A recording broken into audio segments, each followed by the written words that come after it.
3일째 맞이하는 3.1절.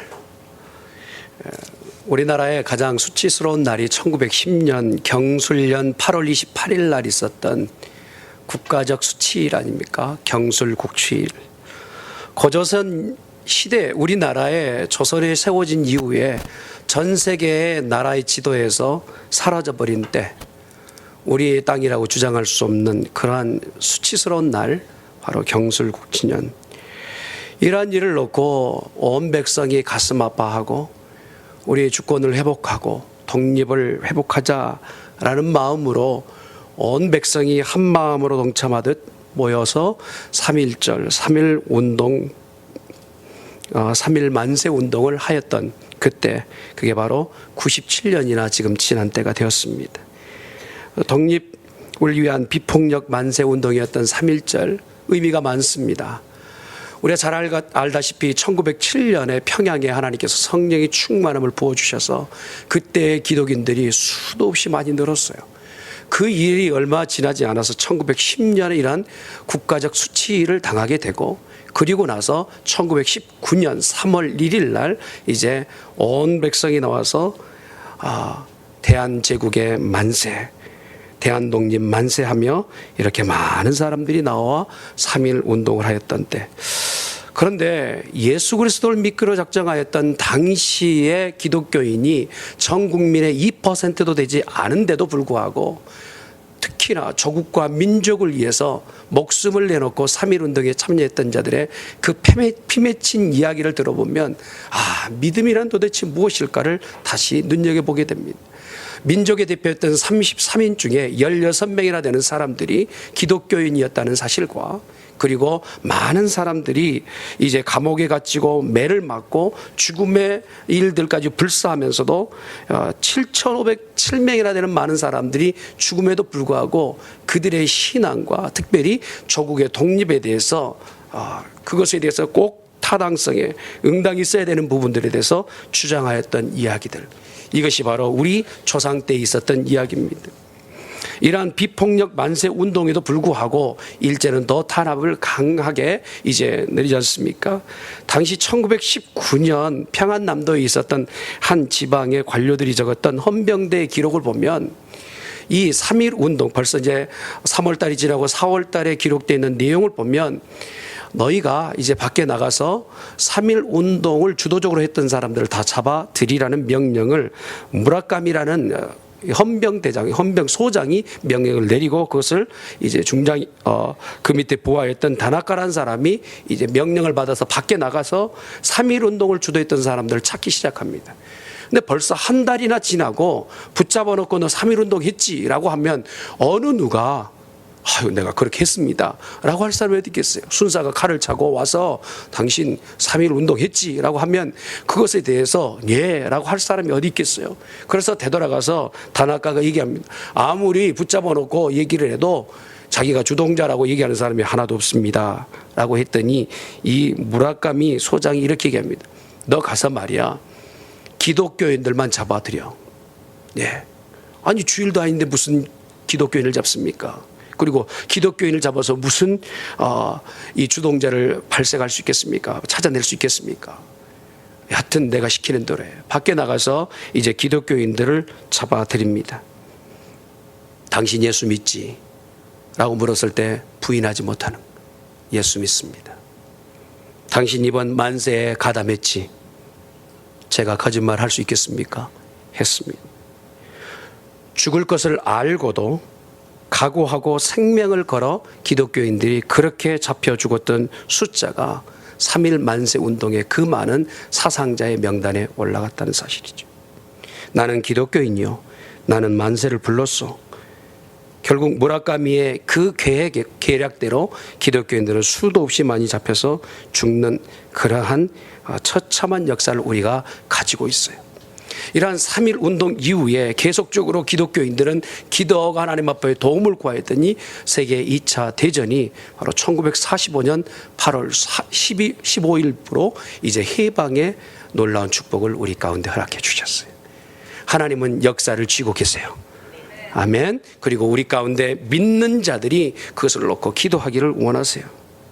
나라를 잃는 서름이란 겪어보지 않는 사람에게는 참 이해하기 힘든 이야기 아니겠습니까? 저도 일제나 6.25를 경험하지 않았기 때문에 그냥 이렇게 문서상에 기록되어 있는 내용으로만 접하게 됩니다만, 실제적으로 이 일제치하에 있었던 어머니 할머니 세대나 6.25를 겪었던 어머니 세대들의 이야기는 어쩌면 너무 마음이 먹먹해진 이야기 아니겠습니까? 그래서 이 일제강점기를 지냈던 많은 사람들이 하나같이 말하는 것은 우리 민족은 하나이기 때문에, 나라의 국호를 다시 찾았기 때문에 우리는 뭉쳐야 된다는 거예요. 한 대통령의 어록처럼 있었던 말이 뭉치면 살고 흩어지면 죽는다는 이 이야기가 이 세대 가운데 다시 들려져야 될 얘기가 아닌가. 저는 이 뭉치면 살고 흩어지면 죽는다는 이야기를 성경에서 찾아내요. 전도서 4장 12절에 보니까 한 사람이면 패하겠으나 두 사람의 능히 당하나니 삼겹줄은 쉽게 끊어지지 아니하니라. 우리가 하나가 되면, 둘이 하나 되고 셋이 하나 되면 우리에게 엄습해오는 모든 악의 모든 것들에게서 능히 이겨내게 될 줄 믿습니다. 하나님은 우리를 도우실 것이고 우리를 강하게 하실 줄 믿습니다. 강하게 하는 것은 무엇이 강하게 합니까? 하나님이 우리와 함께 하실 때 강한 능력을 입게 되는 거예요. 역대상 29장 12절에 보니까 부와 귀가 주께 말미암고 또 주는 만유의 주제가 돼서 손에 권세와 능력이 있사오니 모든 자를 크게 하심과 강하게 하심이 주의 손에 있나이다. 우리를 크게 하시고 우리를 강하게 하신 이는 여호와 하나님이신 줄 믿습니다. 그러므로 하나님 앞에서 우리가 하나 될 때 우리 교회는 강하게 될 줄 믿습니다. 욥기 4장 4절에도 넘어져가는 자를 말로 붙들어 주었고 무릎이 약한 자를 강하게 하였거늘 이라고 말씀하세요. 그러면서 시편 105편 24절의 말씀이 오늘 우리 민족에게 해당하는 말씀이 아닌가 싶습니다. 여호와께서 그 백성을 크게 번성케 하사 그들의 대적보다 강하게 하셨느니라. 일제치하를 경험했던 많은 사람들은 아마 일본이라는 말만 들어도 아마 이가 갈릴 거예요. 그런데 우리를 강하게 하사 그 대적들보다 더 강성하게 해주셨으니 하나님의 은혜가 큽니다. 아멘 할지어다. 일본이 우리를 압제했던 그 예전의 역사를 다 뒤로 하고 이제는 강한 나라, 부강한 나라가 되었으니 이것이 바로 하나님의 은혜인 줄 믿습니다. 이러한 역사의 아픔을 안고 있는 우리들이 성경을 들여다볼 때 이스라엘의 역사는요 꼭 내 집 일 같아요. 이제 18살 된 다니엘이라는 이 어린 소년이 바벨론이라는 그 나라의 포로로 끌려가는 때, 아직 나라는 망하지도 않았는데도 포로로 끌려가는 이 신세가 되었을 때, 605년 BC 605년에 이 아이가 끌려갈 때 마음은 나라도 잃게 되고 조국도 잃게 되고 민족도 잃게 되고 그리고 가정과 부모와 형제를 다 잃게 되는 이 아픔을 안고 바벨론으로 끌려가는 처량한 신세가 되었어요. 아마 가면서 원망스럽고 불평스러운 일이 있었지 않겠습니까? 그럼에도 불구하고 그가 바벨론에 가서 행했던 것은 무엇이냐? 하나님 앞에 정직하고 사람들 앞에 진실하기를 원했단 말이에요. 그 포로된 나라의 가운데 가서 신앙을 놓지 않고 믿음의 결정을 하고 갔더니 하나님께서 그에게 지혜를 주시는데 10배의 지혜를 주셨어요. 우리 자녀들이 그랬으면 좋겠어요. 할렐루야. 믿음을 결정했더니 하나님께서 지혜를 10배나 주시. 그때의 신하들이 갖지 못했던 그 지혜가 다니엘과 그 세 친구에게 있게 됐단 말이에요. 그러니 왕이 두고 보았을 때 어떤 신하보다 곁에 두기를 원하는 거예요. 그리고 나서 다니엘이 말하는 한마디 한마디는 눈여겨볼 만하고 들을 만한 말이었던 거예요. 그리고 왕이 꿈꾸는 모든 꿈의 이야기는 다니엘이 척척 해결해내는 거예요.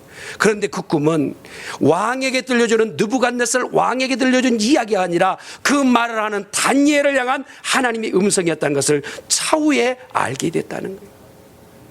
하나님은 계획을 두시고 무슨 일을 하실 때 어느 한 대상만을 위한 것이 아니라 우리 공동체를 위하여 하나님 말씀을 주시는 거예요. 아멘. 이 말씀은 저 권사님이 들어야 되겠구만, 집사님이 들어야 되겠구만. 아니, 우리 모두를 살리기 위한 하나님의 말씀인 줄 믿습니다. 이러한 상황 가운데서 왕은 바뀌고 나라의 정권은 바뀌지만 다니엘은 바뀌지 않게끔 하나님께서 기둥을 박아놓은 사람처럼 흔들리지 않는 거예요. 이것은 이것을 무엇으로 설명할 수 있겠어요? 바벨론은 망하고 메데와 바사는 또 망하고 이 모든 나라들이 망하고 지나가는데도 유독 그 자리를 지키고 있는 것은 다니엘이 지키고 있었단 말이에요. 그리고 가는 나라와 시절이 갈 때마다 더욱더 더 높은 자리에 있게 되었으니 이것은 누구도 설명할 수 없는데 하나님이 그를 지켜주셨단 말이에요. 그런데 이 믿음을 결정을 하고 이제 이 바벨론 왕 앞에 서게 됐을 때에 그의 모습에게는 흠이 없는 것을 성경은 얘기하고 있어요. 그가 주위에 있는 신하들에게서 미움을 받을 수밖에 없는 것은 이민자로서 와서, 또 이민자라고 말하면 좀 고급스러운 얘기지만 포로 되어서 끌려온 이 사람이 120개의 어떤 그 지방관청들의 지방자치제에 관할하고 있는 그 사람들 위에서 총리 가운데서도 수석 총리가 된 이 다니엘을 바라볼 때마다 곱지가 않은 거예요. 그래서 항상 주위에 있는 사람들이 볼 때 무엇을 쏴야 될까요? 눈총을 쏘는 거예요. 눈총을 쏘는. 그래서 어떻게 저 사람이 실수할까? 무엇을 실수할까? 그것만 눈여겨보는데 도덕적으로 흠이 없는 모습을 보이는 거예요. 오늘 읽진 않지만 그 전에 말씀이 무엇입니까? 마음이 민첩하고 그 마음에 도덕적으로 흠이 없는데 너무 뛰어나서 지혜가 출중하고 많은 사람들 앞에서 실제적으로 모든 일을 지혜롭게 처리하는 다니엘. 그리고 그 마음에 충정이 있어서 나라를 떠나왔지만 지금 이방의 나라이지만 그 나라 가운데서 충성을 다하는 다니엘. 그릇됨이 하나도 없고 허물이 하나도 없고 내가 고소해서 그 고소에 거리가 될 만한 것이 하나도 없는 이런 상태에 있을 때 주위 있는 사람들이 얄밉지요. 좀 뭔가 잘못한 게 있어야 되는데 잘못한 게 없으니 얄밉지요. 그때에 대두된 것이 신앙적 문제인 거예요. 도덕적으로는 큰 문제가 없으니 신앙의 문제를 가지고 덫을 놓으면 다니엘을 잡을 수 있다는 거예요. 그래서 얘기한 게 무엇입니까? 앞으로 30일 동안 왕 아닌 신과 사람 앞에 절을 하는 자는 무조건 잡아다가 사자굴에 던지는 것이 가한 줄 아래요. 왕에게 어인을 박아 조서를 만들어 모든 사람들에게 다 보게끔 했어요. 그럼에도 불구하고 그것을 알고 있는 다니엘은 마음의 결정을 합니다. 오늘 읽었던 10절의 말씀, 첫 번째 말씀, 알고도예요. 알고도. 조서의 왕의 도장 찍힌 것이 무슨 의미인지를 알아요. 이건 누구도 변경할 수 없다는 것을 알고 있어요. 왕조차도 도장을 한번 박으면 왕이 말을 해놨기 때문에 왕조차도 바꿀 수 없다는 것을 다니엘은 알고 있어요. 그 내용 가운데서 120명이나 되는 지방자치제에 있는 관장들이 다 한 통속인 것을 알고 있어요. 자기를 뺀 두 총리도 똑같은 마음인지 알고 있어요. 이런 상황에서 얼핏 잘못하면 한 번 이제 직분을 놓치게 되면 보직하기 어렵다는 것도 알고 있고 한 번 내가 목숨을 내놓으면 이제는 목숨을 부지할 수 없다는 것조차도 알고 있었어요. 포로로 잡혀온 자기 신분에 대해서 미워하고 있는 주위의 모든 눈총들도 알고 있었어요. 그럼에도 불구하고 지금 이 다니엘은 무엇을 결정합니까? 알고도예요. 왕의 어인에 찍혀있는 이 내용을 모든 백성들이 알고 있는데 다니엘만 모를 수 있을까요? 모든 백성이 다 알고 있는데 다니엘만 유독 자기만 모르고 이 일이 진행될 수 있을까요? 아닌 것 같아요. 다니엘도 분명히 알고 있었어요. 그 내용을 면밀하게 살폈을 것입니다. 자기가 그 글귀를 읽을 때 무엇이 지금 앞으로 준비되어 있는지조차도 알고 있었을 거예요. 또한 이러한 계략을 내놓았던 사람들은 또 그 사람들도 알고 있었어요. 무엇을 알고 있었냐면 다니엘이 어떤 사람이라는 걸 알고 있단 말입니다. 믿음 하나 때문에 죽음까지도 불살 그러한 무모한 사람이라는 것을 알고 있었어요. 믿음 한번 내가 안 하겠다라고 포기하면 되는데도 포기하지 않고 믿음을 결정할 이런 무식하고 무지하고 별 세상과 타협하지 않는 다니엘이라는 것을 이 주위에 있는 사람들이 알고 있었단 말이에요. 평생의 신앙을 결정하고 흐트러지지 않고 신앙의 외골수만 그렇게 지켜왔던 다니엘이 어떤 사람이라는 것을 주위에 있는 사람들은 알고 있었어요. 그래서 지금 이 사람들이 아는 것은 이렇게 수를 두면 다니엘은 더 이상 빠져나갈 수 없는 장기에서 말하는 외통수가 되었, 체크메이트가 된 거예요. 다니엘은 어두 곳으로 빠져나갈 수 없는 그런 상황이 된 것을 주위에 있는 사람들이 다 알게 되었다는 것입니다. 그런데요, 이들이 알지 못하는 것 중에 하나가 있어요. 다니엘 뒤에는 살아계신 하나님이 계셨다는 거예요. 그렇게 주위에 있는 많은 사람들이 무덤과 같은 그런 함정을 파내고 덫과 같은 지덕과 같은 덫을 내놓았지만 그 배후에 하나님이 계시다는 사실을 그들은 알지 못했다는 거예요.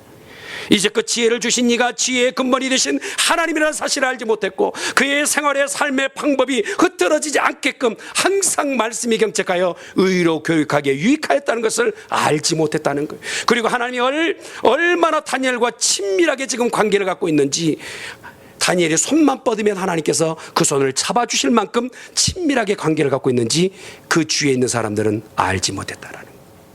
거기다가 한번 하나님의 사람 잘못 건드리면 어떻게 될지를 전혀 모르고 있는 거예요. 그래서요, 저는 이런 표현을 해요. 하나님의 사람은 하나님께서 지키시고 보호하시는데 고압선처럼 지키신단 말이에요. 할렐루야. 절대 건드리지 말아야 할 것이 있어요. 남자들에게는 자존심이에요. 여자들이요, 남자들 자존심 건들지 말길 바랍니다.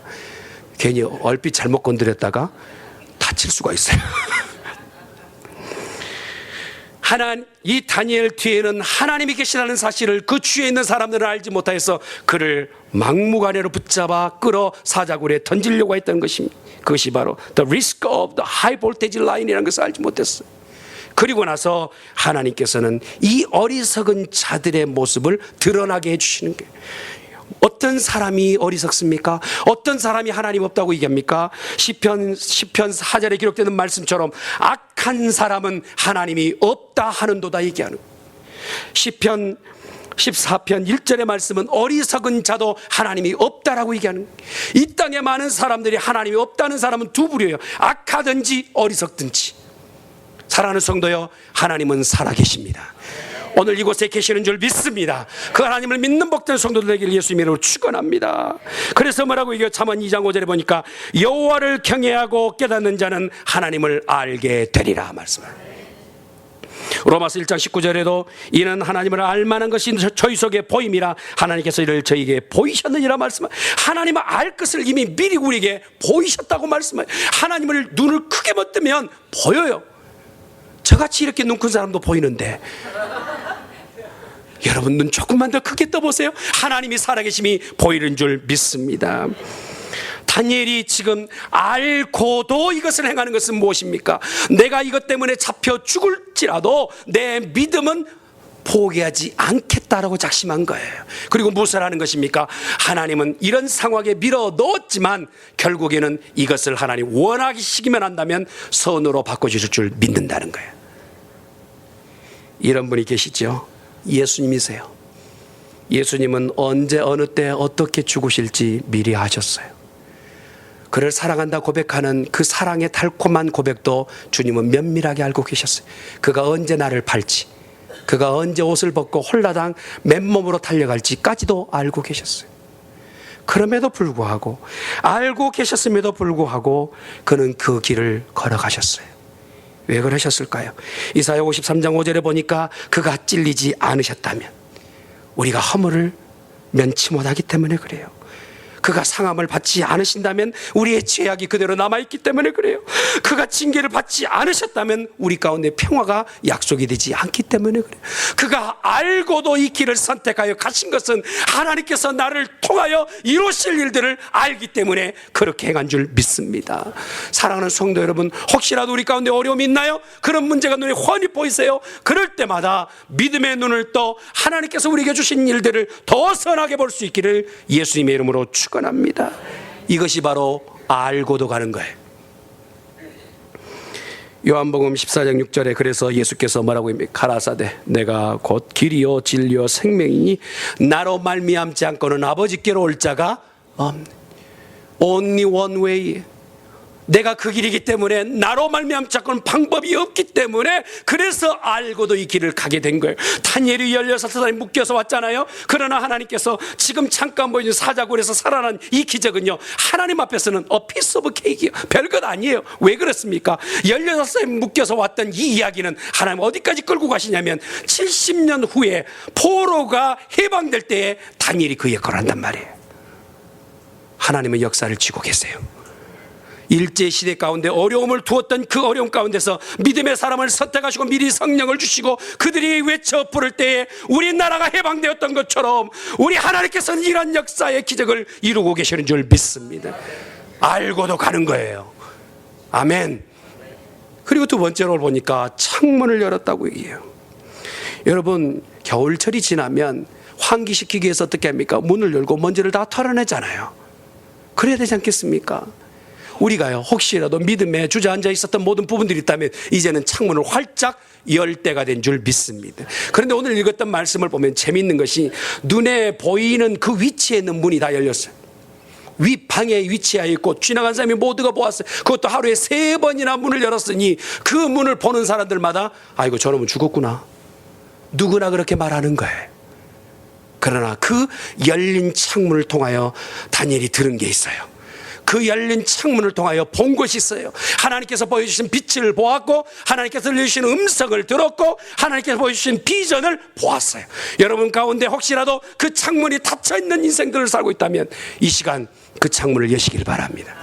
할렐루야. 우리 심령의 하나님께서 그 음성을 들려주실 줄 믿습니다. 우리에게 그것을 보여주실 줄 믿습니다. 라합이요, 여리고성에 들어갔을 때 그 문이 열려서 그 붉은 줄을 내려왔을 때 그 집만이 유일하게 구원 얻지 않습니까? 노예 방주의 문을 활짝 열어놓고 믿는 자들이여 들어오시오 했을 때 열려진 문에 들어간 자는 살았지 않습니까? 오늘 저와 여러분 열린 문의 축복이 있기를 예수님이 축원합니다. 그 문을 통하여 하나님께서 우리에게 일하실 줄 믿습니다. 그런데요, 아직도 문을 닫고 들여오시려고 하는 그 하나님의 능력을 거부하고 거절하는 죄가 얼마나 많은지 몰라요. 뭐라고 합니까? 계시록 3장 20절을 볼지어다 내가 문 밖에 서서 두드리노니 누구든지 내 음성을 듣고 열면 나는 그에게 들어가서 그는 나로 더불어 먹고 나는 그로 더불어 먹으리라 말씀하시는 거예요. 오늘 우리 심령의 문이 닫혀 있다면 열어내야 합니다. 혹시라도 이것 때문에 안 돼요, 저것 때문에 안 돼요, 이것 때문에 문을 닫았어요, 저것 때문에 문 닫았어요, 신앙의 폐업 상태에 있다면 여러분 그 문들을 열어야 합니다. 하나님께서 여러분의 능력을 주실 것입니다. 하나님께서 여러분의 모든 것을 공급해 주실 줄 믿습니다. 이러한 경험을 하는 사람은 믿음의 변화가 있게 되는 거예요. 마태복음 10장 40절에 너희를 영접하는 자는 나를 영접하는 것이요 나를 영접하는 자는 나 보내신 자를 영접하신다 말씀하시고, 영접하는 자, 그 이름을 믿는 자에게는 하나님의 자녀에게 자녀가 되는 권세를 주셨다고 말씀하시고, 그러니 오늘 믿음에서 흐릿한 자가 있다면 이 시간에 마음의 문을 여세요. 그리고 주님을 받아들이시길 바랍니다. 능력에 지금 모든 배터리가 떨어져 있다면 이 시간 영적인 충전을 받으실 수 있기를 주님의 이름으로 축원합니다.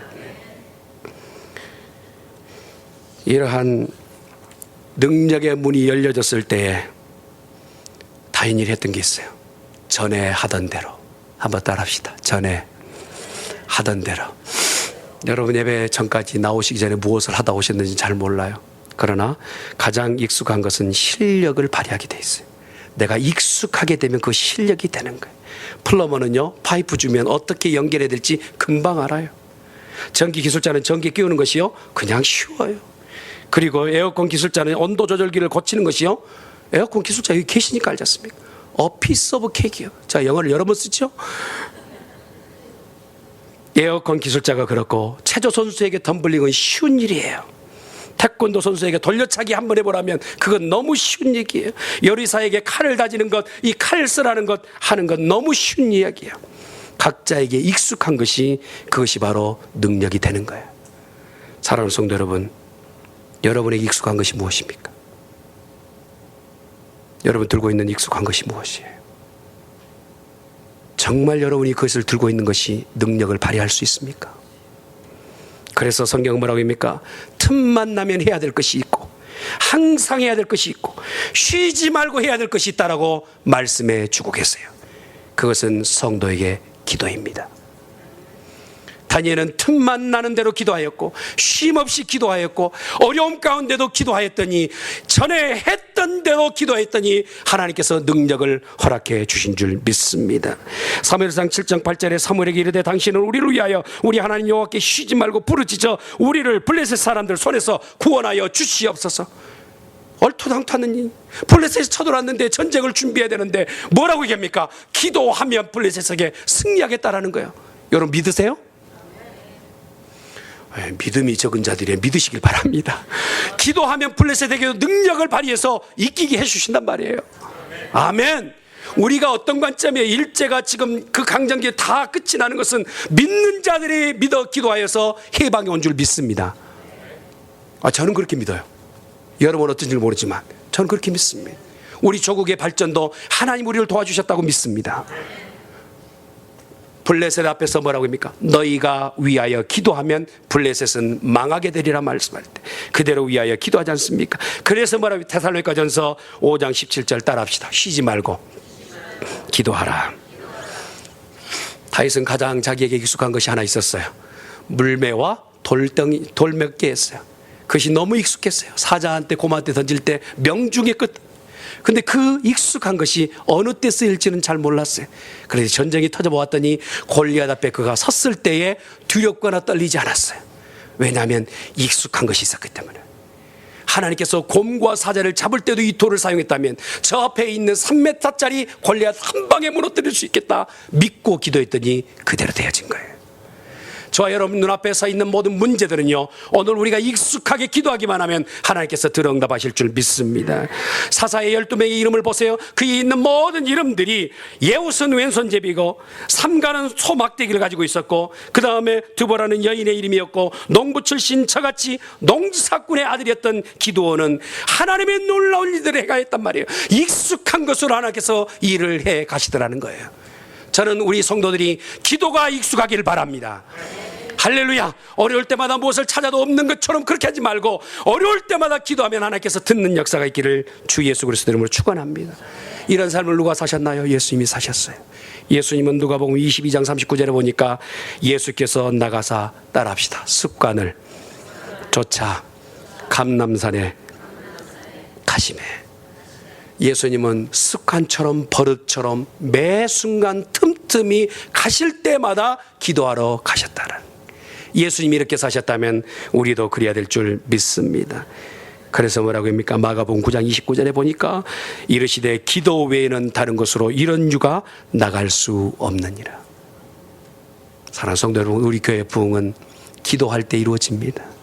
우리 가정의 문제는 기도할 때 이루어집니다. 우리 자녀들 앞으로 하나님께서 기도하였으니 그대로 이끌어 주실 줄 믿습니다. 기도하는 자는 세상이 들어온 자가 되게 될 줄 믿습니다. 그러므로 사랑하는 성도들이여, 여러분의 골방에서 열방을 신방하는 자들이 되기를 예수님 축원합니다. 이 열방, 골방, 신방. 마지막 오늘 다니엘에 보니까 하나님 앞에 감사했다는. 감사할 제목이 있나요? 나는 이제 사자굴에 던져져야 될 처지가 됐거든요. 무엇이 감사해? 얻어진 결과물에 대한 내용으로 감사하기 시작하면 우리에게 감사할 것이 없는 사람이 많습니다. 그러나 우리가 감사해야 될 내용을 조금만 더 정하게 한다면 우리 입에서 감사가 줄줄줄일 거예요. 시편에 기록되어 있는 말씀을 보면 우리가 무엇을 감사해야 되냐면 하나님은 하나님 되신 것으로 우리에게 감사받기에 충분하신 분이란 말이에요. 아멘. 그래서 시편 106편 1절에 뭐라고 얘기합니까? 할렐루야, 하나님 앞에 감사할지다. 그는 선하시고 인자하심이 영원하미로다. 좀 아멘 좀 해보세요. 시편 107편 1절에 보니까 여호와께 감사하라. 그는 선하시고 그 인자하심이 영원하미로다.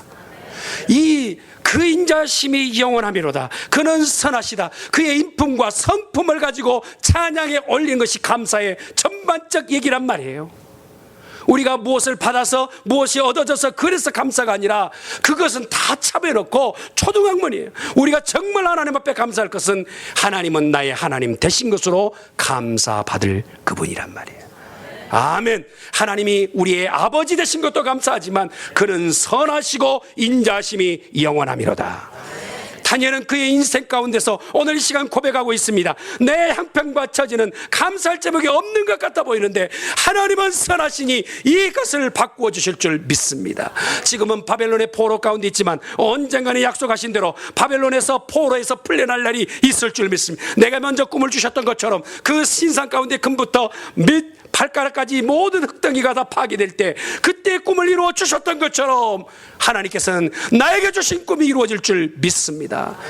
그리고 나서 그가 뭐라고 합니까? 그의 재임 당시에 이스라엘이 포로에서 풀려나는 놀라운 역사가 일어나요. 종되었던 곳에서 할렐루야. 여러분 8.15 광복절을 맞이하신 분 여기 혹시 계신가요? 그때의 세대 아마 얼마나 기뻤을까요? 그러셨죠? 얼마나 기뻤을까요? 대한독립 만세 얼마나 기뻤을까요? 이러한 기쁨을 다니엘이 경험하게 되는 거예요.